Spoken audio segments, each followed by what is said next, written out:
የኢትዮጵያና የኳታር አውሮፕላኖችን አየር ላይ ሊያላትም የነበረው የሶማሊያ ሲቪል አቪዬሽን ኃላፊ ተይዞ እየተመረመረ ነው ተባለ። ትላንት እኩለ ቀን ገደማ ንብረትነቱ የኳታር አየር መንገድ የሆነ ቦይንግ 787 አውሮፕላን ከዶሃ ወደ ኡጋንዳ ኢንቴቤ በ38000 ጫማ ከፍታ ላይ እየተጓዘ ነበር።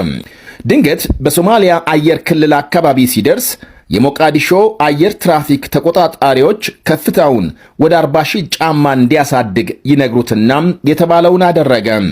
በተመሳሳይ በኢትዮጵያ ሰዓት አቆጣጠር ከቀኑ 6 ሰዓት ተኩል ገደማ ኤ350 ቦይንግ የኢትዮጵያ አየር መንገድ አውሮፕላን ከአዲስ አበባ ተነስቶ ወደ ዱባይ በረራ ጀምሯል በ39000 ጫማ ከፍታ ላይ።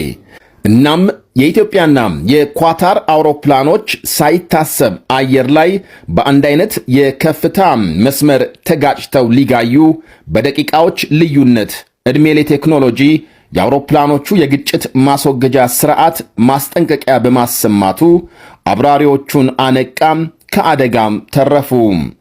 መረጃ ተለዋወጡ። አብራሪዎቹ ስለ ሁኔታው ሲነጋገሩ የተቀረጸው ድምፅ ቅጂ ከሞቃዲሾ የአየር ትራፊክ ተቆጣጣሪዎች የተሳሳተ መመሪያ መቀበላቸውን አሳይቷል።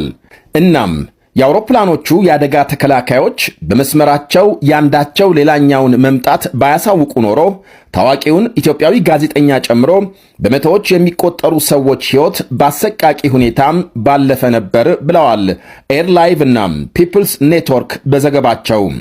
ሁኔታው በቀጠናው በስፋት የሚነሳውን የአየር አስተዳደር ችግር ያሳየ ነው ሲሉም አክለዋል። የሶማሊያና የሶማሌላንድ ሲቪል አቪዬሽን ባለስልጣናት የአሁኑን ጨምሮ በኤደን ባህረ ሰላጤ ይታያል በሚባለው የአየር ትራፊክ ችግር እርስ በርስ ሲካሰሱ እንደነበር ይነገራል። በሌላ በኩል የሆነ ሆኖ የሁለቱ አውሮፕላኖች ያደጋ ገጠመኝ በስህተት ወይስ ሆን ተብሎ የተቀናበረ?